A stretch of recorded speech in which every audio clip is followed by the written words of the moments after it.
You're listening to Convenience Matters, brought to you by NACS. Whether it's for food, fuel, drinks, or snacks, about half of the U.S. population shops at a convenience store every day.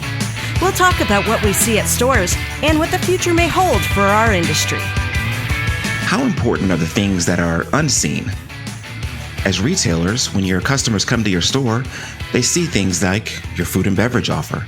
In fact, they can go outside your stores and see the energy sources you provide for them to purchase for their cars. But what about things they can't see? How important are those things, not only to them, to their neighborhoods, and to the environment? Well, today we're going to talk about just that. Welcome to Convenience Matters. My name is Donovan Woods with the Fuels Institute in NACS, and I'm joined today by my co-host, Jeff Lenard, also with NACS. And joining us today, we have two folks from Bravo, who is one of the leaders in secondary containment systems. We have Micah Nelson, VP of Strategic Growth, and Paola Bravo, who is CEO of the company. So welcome, both of you. Hello. Thank you. So the way Donovan teed it up is there are things that you see that are really obvious, shiny new bells and whistles. Maybe it's a dispenser, maybe it's a digital sign, maybe it's something inside the store. But when you're looking at some of the things that we're talking about with containment systems, they're underground. And sometimes it may feel like, well, we have to have these things. But there's also another way of looking at it and talking about, we're doing something elevated with this. And Paola, I'd like to start with you on this one. I love there's a video that you guys talk about in everybody that interviews for a job. Besides the job description, they're told you're saving the planet. And that's a much different attitude than my job is this task and this task and this task. Can you talk about why you talk that way to employees and what does it mean more broadly with a company? Well, for us, it's always been, it's a passion. And my father started that passion when he discovered what was going on underground back in the 1980s. He would dig up these stations and he'd sit there with his hands full of fuel and he'd look around and he'd be like, wait a minute, this is really wrong. We are dumping all this fuel into the ground and it's going into our groundwater. So he instilled it when he was the guy that was building it himself. Then I come in and, I also want to make it really important to everybody because, you can come in and it's a labor job. It's not easy to make the secondary containment. You've got welders and they're hot days and they're sweating bullets. And when you show them what they're building, you want them to be proud of what they're doing. You're not just going there and just welding up a box. This is going in a marina.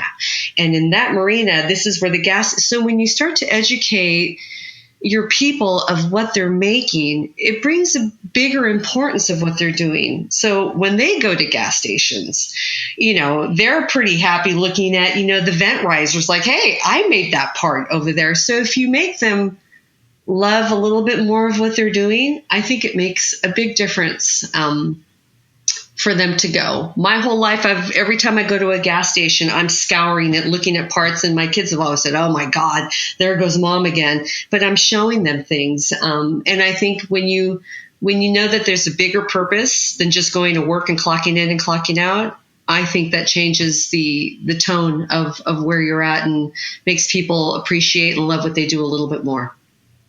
That's awesome. Now, Paola, you mentioned when we first talked or spoke to each other, you mentioned the history of S Bravo Systems and just all the things that went behind that. And Jeff kind of touched on that a little bit, and you did as well in terms of your father starting this company. But it's such a great story. I think it really would help our audience to kind of get just a little bit more into how that came about from your father discovering what people were doing to our environment to actually how you got involved with the organization. How could you give them that quick little story? And it's a great video. If you don't know this story, if you go look at the S Bravo Systems on YouTube, their channel, It's a wonderful video that's up there with her father telling a little bit of it. But do you mind giving our audience just a quick recap of that, Paola? Sure. I love that story. So my dad is an immigrant. He came here in 1960 and worked a bunch of different jobs and landed a job going and becoming a mechanic and fixing gas stations. So he would go there and, back in the days, you had to go ahead and fix the meters and he'd have to take apart the dispensers. And he would see all the fuel that would drop in. And he thought it was awful that nobody cared. He felt bad for the station owner who was losing money because he was losing fuel. He felt bad for people. He thought, oh my God, this is a potential explosion. So he went ahead and he designed the first secondary containment. Now those are still existing underground, which goes to show you, it wasn't made with what we know now in technology, but it served a purpose. And he designed this box that went underneath the dispensers. OPW put their shutoff valves. We worked together with OPW very well. And he designed it and he took it to the major oils. And everybody said, well, why?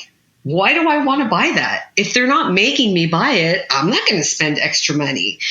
And my father didn't know who to go to. He went to AQMD and he went to all these government agencies and nobody cared. And it wasn't until he went to the Los Angeles Fire Department and he made the phone call and he demanded, he said, I am a taxpayer. You have a potential explosion. And of course, boom, ears perk up. They have him come in. They gave him I think they said 5-10 minutes max. That's all the time you get. Turned out to be a 2-hour meeting. And then it became the law across the nation. And now it's a worldwide invention. You've got companies all over the world producing secondary containment. So my father, not having any engineering background, is just an inventor and a brilliant man and designed this. And now it's all over the world. And it's something that everybody realizes was a very necessary thing that had to happen. That's really cool. And as you advance from that, and Micah, I want to ask this directed at you. Okay. We talked about some of the things where a higher purpose, and when NACS has a leadership program with Cornell University, and one of the things they teach you there is there's a difference between being a bricklayer and being a bricklayer for the Sistine Chapel. And when you have that higher purpose and everybody knows about it, good things happen. So when you look at a business like this, that is maybe hidden, people don't really notice holes in the ground because thankfully they're roped off and things like that. But it's also a very people-intensive business. So how do you move that along? The interactions, people are working very closely together, and keep that team spirit. And are there different challenges in the current environment where you have to distance? Well, there is. And, and if you look at our website and some of the things we put out, you can see the environmental protections front and center in what Bravo does. It's good to have a job, to make a living, but it's also good to feel like you're doing something better for everybody, for the planet. We all have to live here. With the current pandemic and things that have gone on, there has been a myriad of challenges. We as a manufacturer are a labor heavy industry, so we have a lot of employees, in a building. And these groups work together very closely. There's team leads that are constantly doing education. It'd be very easy to work at Bravo Systems, as a welder and not know what you're actually making. You would know how to make it. So we try to do a lot of education, and we will actually sometimes do presentations for the employees to say, hey, this is why the quality of this product is so important, because this is its purpose.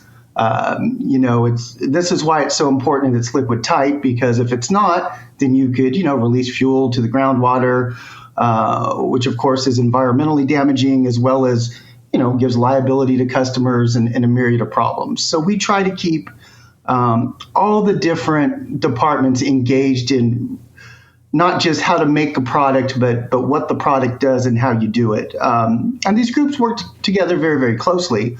Now, obviously, we can't put 40 people in a conference room. So we're really exploring new avenues of communication and trying to disseminate that to all the levels of the manufacturing process. We'll do newsletters more often than we used to, but we do a lot of Zoom meetings. Even I've been on Zoom with people who are in the same building. They're just not in my office. So with the current challenges, we've really had to embrace new ways of communicating so we could maintain the level of communication that we feel is appropriate. Micah, you mentioned and touched on something that I almost wanted to stay away from in this particular recording, just because personally I have COVID fatigue. It is a part of the everyday discussion on everything from sports to just what's happening in my own house. So, But it's important because people are dealing with this. I want to touch on that a little bit more because there are listeners that obviously have organizations and companies, and don't like to feel like they're alone in this fight. Can you share with the audience something we talked about previously offline, just what was happening in your organization earlier, let's say Q1, before this really started to take effect? And you guys are headquartered in California. Yes, sir. What was it like when it really came to a head earlier this year? How did it affect your business? And how did you sort of, I won't say recover fully, but how did you continue to stay in business post the initial pandemic taking off? Well, it provided challenges. I mean, first and foremost, you have people's safety. So now you have to implement, all these new programs, where you're allowed to eat lunch. And then, of course, you have protocols if there's any potential exposure. So the way our factory works is we have many, many manufacturing groups. This group is third shift welding or whatever the case may be, and people work in teams.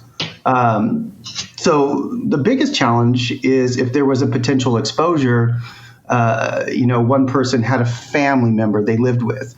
Well, you didn't lose an employee. You had to take that group and go ahead and quarantine them just to make sure that, you're not helping the spread of the pandemic. So there were a lot of challenges, because some of it's out of your control, right? You can have social distancing in your plant. We have sanitation crews, which is a whole new department now that come through. They wipe everything down. They have foggers that spray the plant at night. But you still, just in people's day-to-day lives, obviously the, exposure is out there. So now you run into these personnel issues. All right. So I need to lose these people, this whole group, for 14 days. So it became extremely challenging. When it first started, there was a lull in business, which was concerning. But the business came back, and I think industry-wide, it recovered faster than anybody thought. So it's very, very busy. But now to maintain safety in your plant, you're having to send home departments for an extended period of time just to make sure everybody's tested and negative, and then you can bring them back. So what you ended up with was extremely busy time of year, a very busy construction season, but having to shut down facets of your production and trying to keep up with that. So that was, for Bravo, the most challenging part. Obviously, first priority is safety, so you don't have a choice, but you're still trying to get things to your customers in a timely manner, with sometimes limited manpower than you're accustomed to handling those volumes at. And then you did have supplier issues as well. And we've been fortunate. We've had, minor problems with COVID compared to some companies. But an example, we have some items powder coated, and the powder coater came back and said, "Hey, I can't get the paint that you use." Right, the plant that makes it is shut down. So there's really kind of a ripple effect, whether it be your supplier or with your own facility. So that was the biggest challenge for us, and we've been able to persevere, but just keeping everybody distant and safe, sending people home to make sure while you're very, very busy was the biggest challenge. So I really like the aspirational story related to leadership, and partially that's my job. We tell industry image stories. So, Paola, looking at how the industry traditionally thinks of doing basic underground operations, they usually think of it as we have to do it, or we're required to do it. And I know that I've talked to some CEOs that said, I did that in the 80s or 90s. And in hindsight, there was an opportunity to tell a positive story. I spent this much money. Yes, there might have been a mandate attached to it, but I spent this much money and I care about our community. I care about our environment. So there really is a bigger message here that our industry could possibly talk about with how much money we spend to protect communities. And I think it's really heartening thinking about how you do that, but that we might do it more broadly. Do you find that when you talk to customers, they really grab this aspirational message to show others that, yeah, we can all do this together? You can talk to a lot of people, and there are people that really do care, and there are people that just want the most inexpensive product just to get through that testing. As much as I will go out there and I will talk about, you got to do it right. There's no point in putting a Band-Aid over a product. We're still coming out with things that are dealing with the Band-Aids that were made years ago, where it was, oh my God, look at how great and easy this is. And even though it's totally not compatible with fuel, it's a cheap and it's an easy fix. We're trying desperately to go ahead and get people to look at, don't do that easy fix, because in 5 years, 3 years, you're going to have to come back and fix it. I get how maybe some people want that cell a little bit more, or they don't really care. They're going to turn around and sell the stations in 5 years again, and it's somebody else's problem.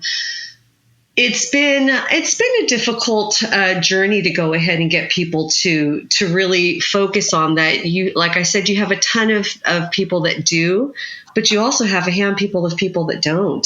So as long as we're out there and we're talking about it and we're letting them know the difference it makes. Like Micah said, we all have to live here together. And if we're not doing our part to go ahead and ensure the future of our water, we all know water is going to become an issue at some point in the future. Why are we not protecting it now? You see people that dump stuff in from chemical plants into rivers and stuff of that sort.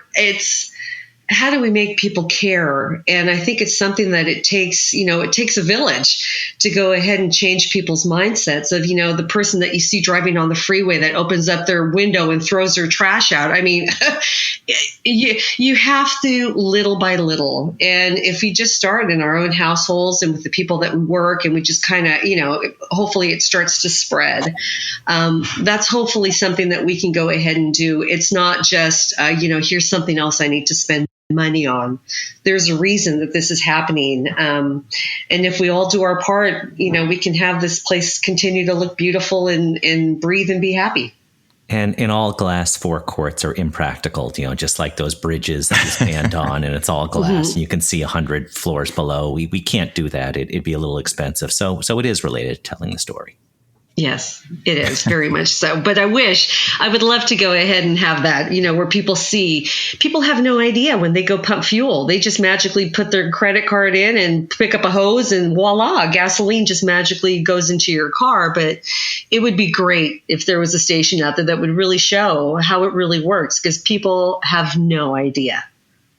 That is so accurate. And if I wasn't part of the Fuels Institute, hopefully I would still know, but still to the detail I know, there's no way I'd know if I wasn't in the industry.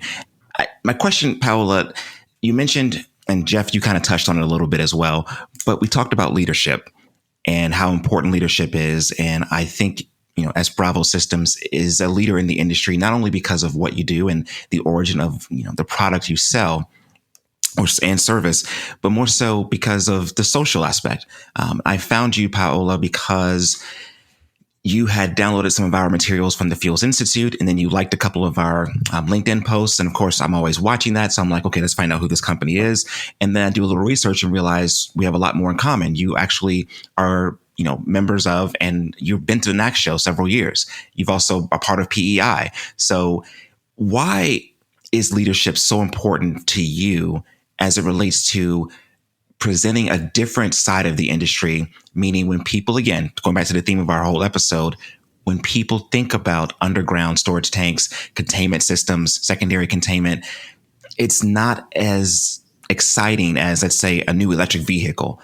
Why is it important to you to kind of be out in front, trying to tell that story in a different aspect and serve on leadership boards that you and Micah do with PEI? Why is that so important to you guys? I owe that to my father. He was the visionary, and now I've taken over the vision part. And there's the importance of what we do and what we design is something I'm so proud of. Here my father started as a one-man band, and now I've got this phenomenal team. And I think it's so important for all of us to be in the PEI. I mean, board members on the committees, to bring it. We need new blood in this industry. We're all kind of it's an older generation that's out there. You've got now so many kids that are so, into climate change and taking care of the earth and stuff like that, to hopefully bring them in. And I think we're a pretty fun group of people. Micah and I are a hoot, especially when we're together and we've had a couple cocktails. So, we want to bring in new people to go ahead and the importance of it all. So as far as the leadership, I think, to go ahead and make people aware of what this is. I would love to have both my daughters. I've got them working for me right now during the summer to instill that passion of going ahead and being so aware of what's happening in the environment. I mean, it's not like I'm sitting there and I'm like this major activist. I'm not that. I'm just trying to do my part. And if we all did a part, it would make a big difference. But as far as the leadership, going out there building things that are great, that truly do what they're supposed to do. I'm not here to do this because I've got shareholders on my back wanting dividends. That's not the way Bravo works. We're a family-owned company, and I'm doing this because not only do I believe in what my father invented, I believe in my team. There's no better team, and I'm going to tout that one from here till the day I die. I have the most passionate people that work at Bravo, and I want to make sure that we all achieve our goals. We're all on the same page as far as our belief in what we do and what we want to do for the earth. So I've considered myself one of the luckiest women. And I mean, I just happened to fall in this. So I'm just glad that whatever things I was listening to in the background, for my dad really sunk in, and I've taken the baton and taken it forward, and just one of the most grateful people, because the Micahs, the Dawns, the Keys, all the people I have, my Bobs, my Trents, they are phenomenal. And I couldn't do it without them. And I know I went off on a total different tangent, but nope, they're all leaders. Fine. They are all leaders because they too have the same depth of wanting to go out there and show people you don't buy it because it's cheap. You buy it because it works. That's what you need to keep instilling in people. Buy something that works. Price, when you're looking at something really cheap, there's something in there that isn't right. So, correct. Yeah. And, I couldn't have ended this any better. Trying to keep the tears from coming as you got kind of emotional there, and the love you have for your team. And I can feel it coming through. Let me ask you this, and then we'll just close off. Can you, if someone wanted to know more about Bravo University, we didn't even get a chance to talk about that, or just to find S Bravo Systems in general, what's the website? Where would you send them? You can go, our website is S as in Sam, or Sergio, I should say, because that's my dad's name, Bravo, right. bravo.com. And everything's on our website. We have Bravo University. We send people out to go train you. The training comes with education across the board. Whatever you want to talk about, we'll go ahead and do. We usually do it on our products, but we can do it on environmental issues as well. And I'm on LinkedIn. There's an S Bravo page. There's a Paola Bravo page. We're on Instagram. I mean, we're everywhere. So just type in Paola Bravo and you'll find everything there is. And all the times I'm out there yapping my gums and talking to somebody or doing some type of something. That's called storytelling. It is a storytelling, and I'm good at it. So thank you so much for this opportunity. I'm extremely grateful. Absolutely. And thank you both, Paola and Micah, for being a part of this. I know you're both very busy, but thank you for making the time. And also thank you for putting a good, positive light on the convenience retail industry, and that we're trying to make communities safer and better. And it's important that as retailers, we continue to push that message and tell our story so that everyone sees what a powerful and positive and impactful industry this is. And to all of you listening, thank you for listening to Convenience Matters. Convenience Matters is brought to you by NACS and produced in partnership with Human Factor. For more information, visit convenience.org.